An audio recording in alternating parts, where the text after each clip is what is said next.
What is up, guys? Okay, so I'm going to go through and kind of do a ZOE support guide here. Now, ZOE is a very offensive support, very much an AP support like a Zyra or a Brand would be. You have some utility for sure, but you definitely would be picking ZOE or playing ZOE with the idea of really trying to punish enemies early and do a lot of damage and synergize with your kit with an 80 carry and having a lot of kill potential bot lane. So running stuff like Jin ZOE or Kate ZOE or even Jinx ZOE, people that are able to follow up on your CC with additional CC and have decent burst damage. I found Jin and Kate to both be really good with ZOE so far. Those are my two favorite to play with for sure in the bot lane, and you have a lot of great synergies. But that's kind of the setup that we're going here as far as our runes is very offensive. So this rune page that you're looking at is pretty default. The two bottom runes can definitely be swapped. If you have any preference on running any of these other ones, you can definitely do that. And the alternatives I would say on sorcery are Absolute Focus, Celerity, and Scorch. All four of these are decent. It's more just personal preference. They all give you some form of like damage or AP or utility that is all useful and helpful. Mana Flow Band, I don't think you have any other option here. Ultimate Hat is not very good, and Nullifying Orb in general is not very good. And Ultimate Hat is a good rune. It's not very good on ZOE because your ult cooldown is so short that gaining percent cooldown on something that's already such a short base value is not really that valuable. The extra sustain is much more impactful in the early game. Sudden Impact will give you a lot of extra penetration throughout the game, Magic Pen, because your ultimate counts as a blink. That's the classification that it's under. And it's, as you can see here, is a 4-second cooldown, that buff is, and it gives you a 5-second buff. Your ultimate at rank 3 is a 3.3 second cooldown, which means you will basically always have this up. Even when it's rank 2, you're going to have it up almost 100% of the time, and then even at rank 1, you'll have it up maybe 75-80% of the time if you're synergizing combos off of your ultimate. Eyeball Collector is pretty straightforward. You could run Zombie Ward here, but that's pretty much my default setup is something like this, and I will swap out this one, kind of depending on what I'm feeling.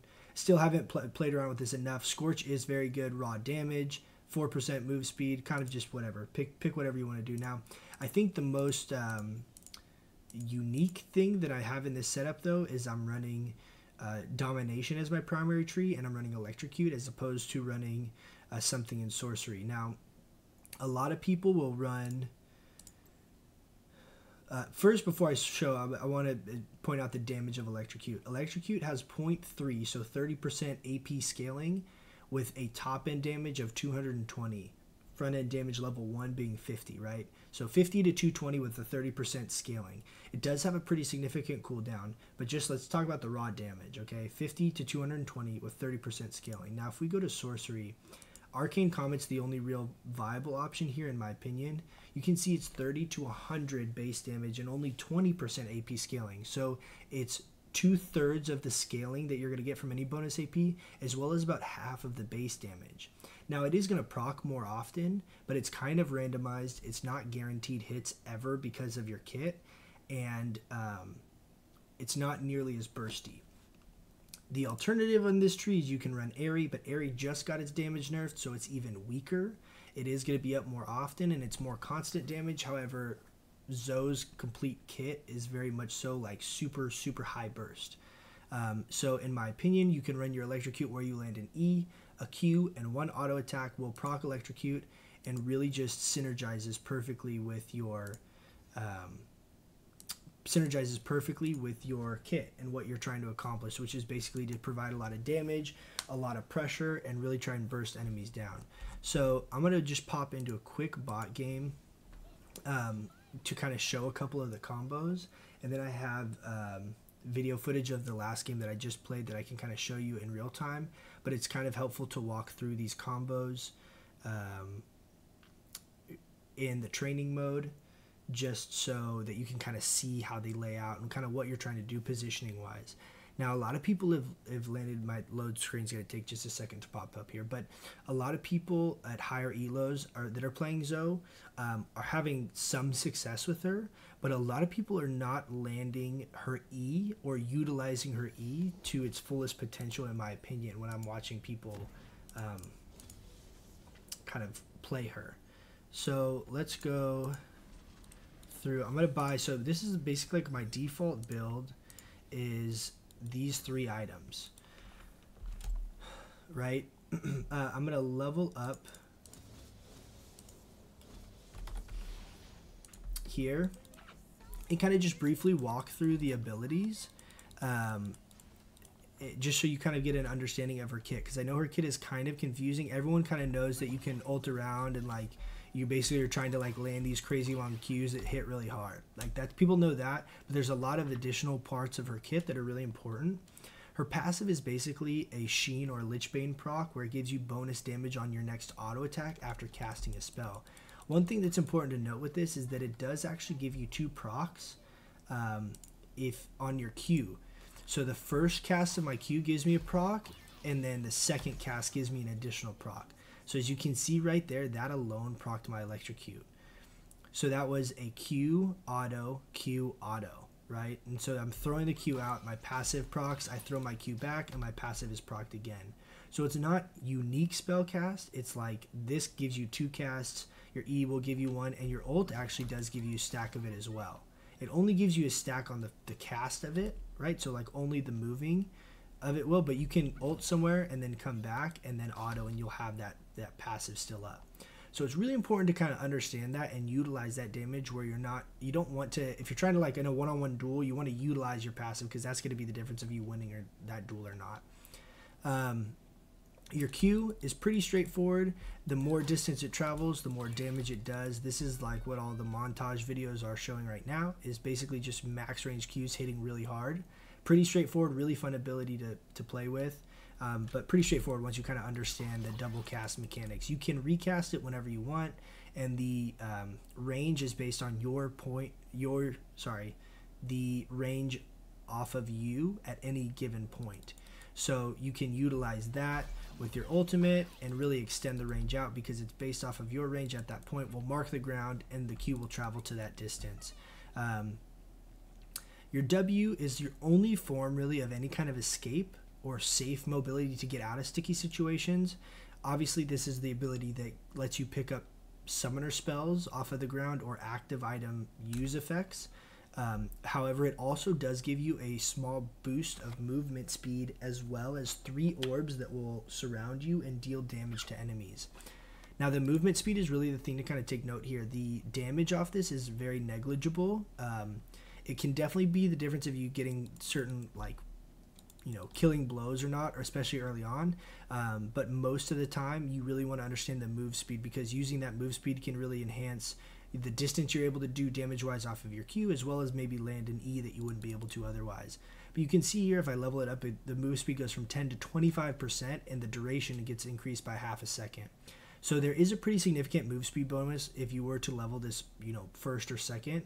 However, I still level it last, but just to point out that there is a move speed component to that ability. Now your E has the most unique aspects of it that I think a lot of people really don't understand or not utilizing correctly. So if you see at the bottom of the tooltip there is a cooldown reduction. Now that cooldown reduction is not flat cooldown reduction, it's cooldown reduction on this ability if it lands. So as you can see, level 1, it's a 9.6 second cooldown. I'm at 40% CDR with this build, but 9.6 second cooldown, and I'm going to gain 10%. So I'm basically going to get a second off of this cast if it hits a target. If you watched right there, it instantly is going to drop 1 second off the cooldown. You can see it hops from 9 to 8 seconds, right? And that's because it hit a target. Now this works off it if it hits a minion, if it hits Scuttle Crab, if it hits anything. As long as you're hitting something, it will give it a reduction on the cooldown. Now I don't actually know if you drop it and you throw it on the ground and someone walks through it. I think that also will give you that same 1 second, or, you know, whatever percentage cooldown reduction off of it. I'm almost positive. But I've been maxing this first. Reason being is because once you max it, and let's get up to level 9. If you max it, it's 30% cooldown reduction, and it's only an 8.4 second cooldown. So basically what ends up happening is every time you hit this ability, it's a 5-second cooldown. And the stun, you can see, like, it's 2 seconds off cooldown when the sleep just came off. So, like, if you're being really patient with this, you can like land your combo, wait till the last second, and then it's up again. Like you can just kind of keep chaining people around as long as you're positioning correctly. Now the other thing that's the last kind of important thing to understand is that if you attack someone or anyone attacks someone during the sleep stasis effect, it will do a bonus burst of damage. So as you see, I'll do that, and then if I hit that, you'll see there was two damage abilities that came up.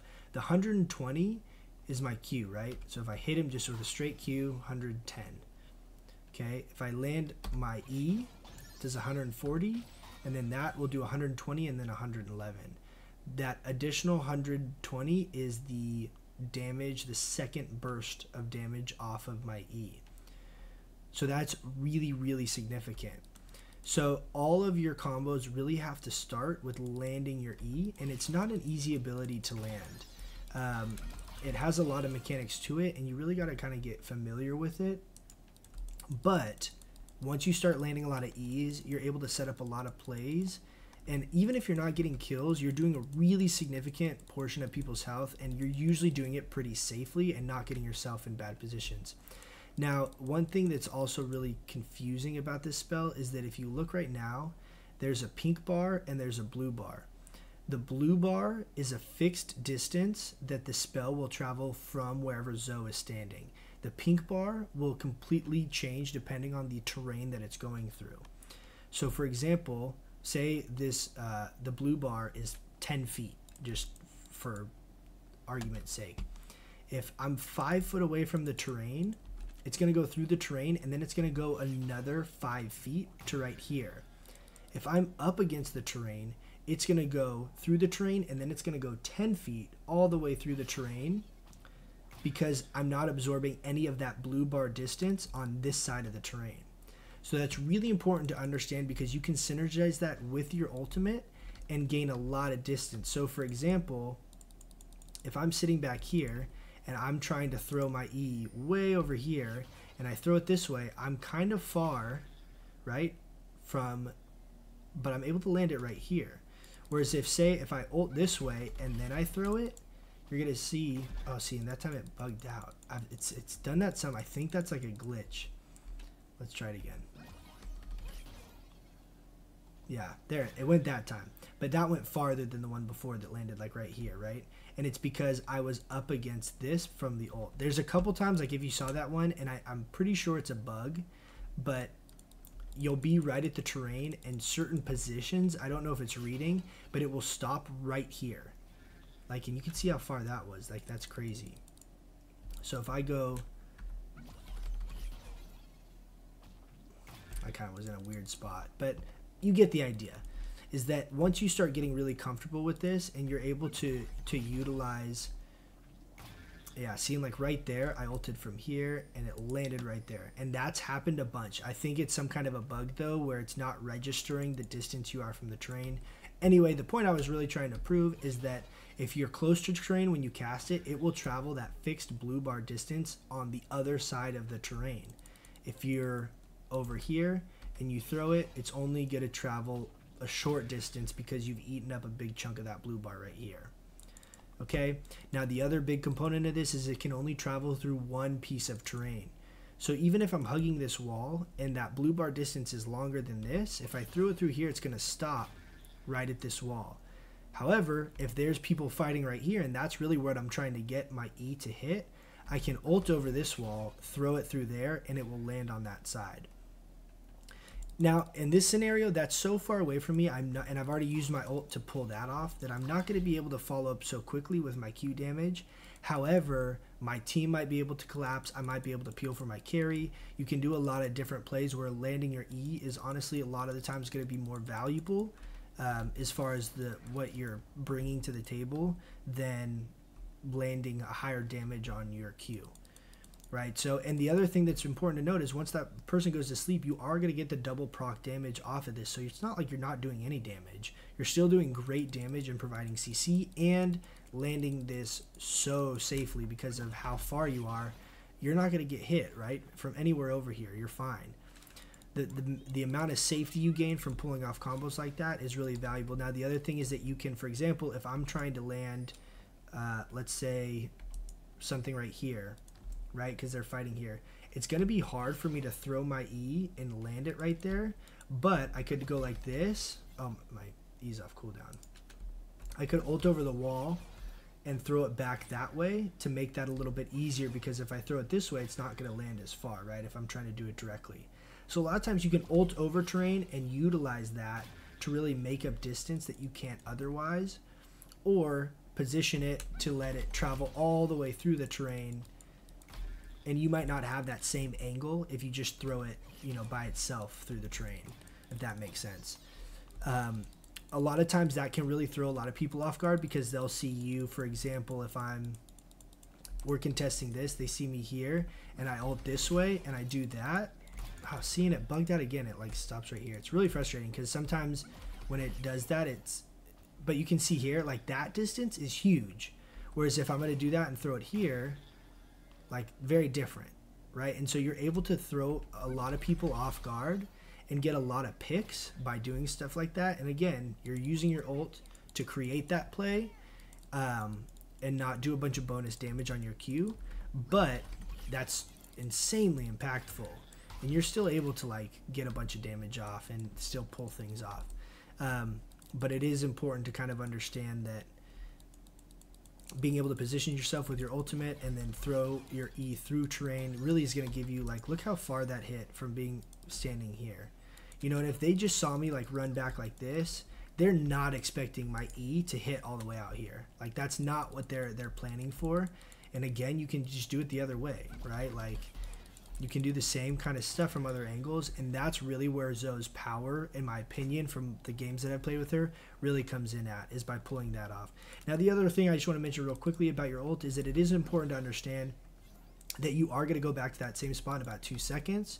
So a lot of times ulting can get you in really sticky situations, because people will collapse on your initial portal. So I'm going to ward this real quick and then just drop an enemy dummy just to show you kind of the burst combo. General rule of thumb is if you're in a, this is all dueling scenarios, by the way. If you're in a dueling scenario and your Q's distance away from the target, you want to ult away from the target to maximize damage. If you're further than your Q's distance from the target, right, you want to ult to the target to be able to maximize that damage. Now let me explain that. So if I'm up here and I land my E, I want to ult away, throw my Q, and then throw it back to get as much distance on my Q as I can possible. If I'm back this far, and let's say I'm like this, and I land my E this way, I'm going to, oops, hold on, redo. If I'm going to throw my E this way, I'm going to throw my Q, and I'm going to ult this way like that. Now, I was just barely out of range of my Q there, but you get the idea. If I'm out of my Q range just right here, then I need to be using my ult to close that gap to be able to do that bonus damage. So I'm going to land that, and I'm going to come up and do it that way. Now, obviously, that time I did it before he actually got slept, but you get the idea. So general rule of thumb, if you're close to the target, ult away to maximize that Q damage. If you're far from the target, use that ult to then close the gap and get that bonus damage off of your Q. That's really the two kind of combinations you need to take into consideration. Once you get into team fights, I'm going to say that you're going to almost always want to ult in so that you can safely get out, because if you are in a team fight and you try to disengage and do something like this, they can easily collapse on that first portal that you threw while you're trying to set up your combo. So almost always in team fights, you want to sit way back. You want to throw your E through walls like this, throw your Q, and then pop in, throw your Q, and then just get back out, and then just sit back in the back lines and then throw more E's and do stuff like that. So that's kind of the general idea. I just wanted to pop real quick into the last game that I had. I think this stuff downloads like right away, right? And kind of show you the couple of scenarios where we had some good combos. Now, we had a pretty straightforward team. Everyone's playing Vayne now that the skin came out. So this was just a normal game, by the way, because ZOE's like banned or gets first picked by everyone in ranked right now, so, or in draft. But I'm going to kind of fast forward here a little bit and I'm this ZOE on red side. And so early on, you can see here, all I'm trying to do is really just kind of throw some poke and so throw some harass and just stay safe. Now, like Rakan, if he all-ins me, I don't have any escape. You have 0 escape as ZOE, and you really have to understand that early on. So you have to really position well, utilize your Q range. Now, the Rakan walked into my E there, and you can see I hit that E, that damage went off on him. I threw my Q, and I auto-attacked that right there. And this is your, like, bread and butter combination. So we'll do that again. So you'll see I don't know if you could see that or not. It was in the bush, but it clips him. I throw my Q back. I run up. I throw my Q. Auto. Electrocute goes off. That combo does half his health at level 2.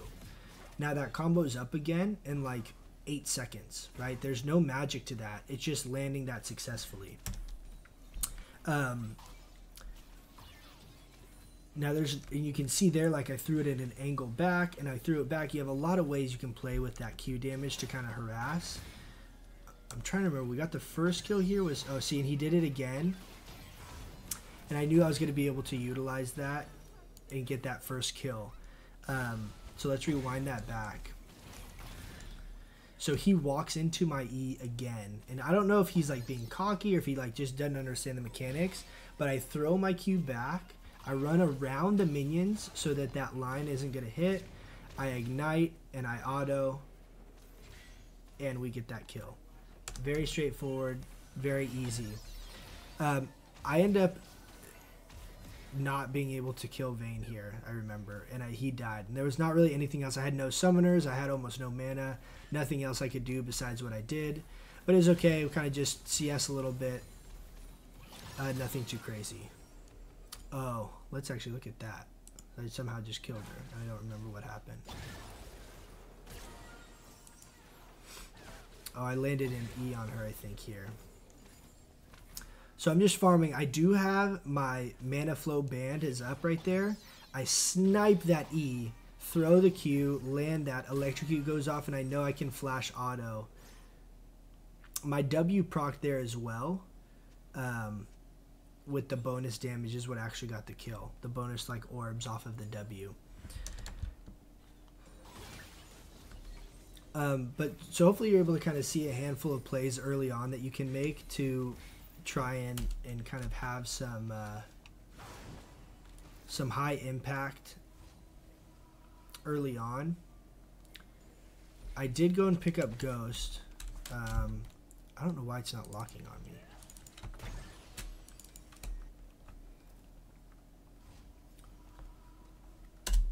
There's a fight up here at Dragon. This is the last like early game fight. Oh, so I threw my E out here and ZOE ran into it. I completely whiffed my Q there because I got too excited with Rakan being like in my face. But my team was able to capitalize on that. ZOE getting hit with that sleep. They were able to close the gap and we were able to kind of take advantage of that. So I'm going to fast forward to like later on in the game. Now at this point you can see I have 30% CDR right now. Sorry, I don't. I have 20% CDR. But I'm really ahead. You can see I got a few really early kills that I was able to capitalize on. My team's here. We knew they didn't have vision here.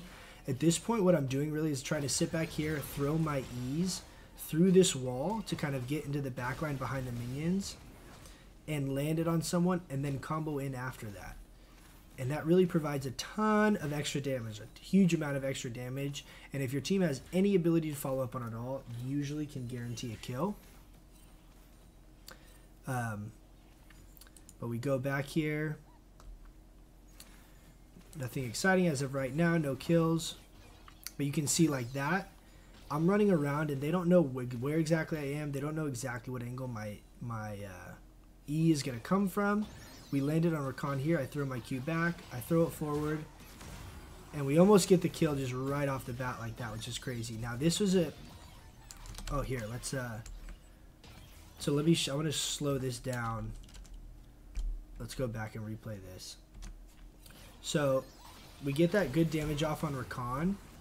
Nothing really happens though, right? Because we see that their ZOE is coming in. I throw my E back to try and just sleep the Vayne so that my Vayne can get away. Vayne flashes trying to get this kill. I land that sleep, I ult away, I throw my Q, and then when I come back, I throw it right on Vayne, and that distance is going to do a ton of damage right there. Now Vayne ulted right here. So Vayne's invisible on my screen. That's why I didn't auto her. I couldn't see where she was. But that forces her to peel off. And with her passive, she was going to be able to catch our Vayne. Probably. Who knows? But I'm again going to throw my E. It is going to hit on this ZOE. I don't think I'm able to actually follow up on that though. Maybe I am. Yeah. Q. Ult to him. Q. Almost kill him too, right? 90 health. Super close. I don't know how that didn't hit me, and I completely misclicked my E here. I meant to throw it like through the wall to hit him, which would have been the kill. Completely misclicked it. But you're able to get the idea, and I'm able to actually kill him right there. And what I actually did is I threw an ability, and I was able to kill him with my passive. I think. Maybe I ulted. Let's see. So let's slow it down. Oh no, I flashed. So your flash does proc your passive when you're able to utilize that. Do that bonus damage. I'm able to land an E here on Rakan. I'm going to throw... Actually, I just auto him, I think. Yeah, with the passive up. Able to get the kill. So utilizing your passive is really important because it is a significant amount of damage and it will catch a lot of people off guard. And I want to get into just a couple kind of plays here that were happening in the jungle.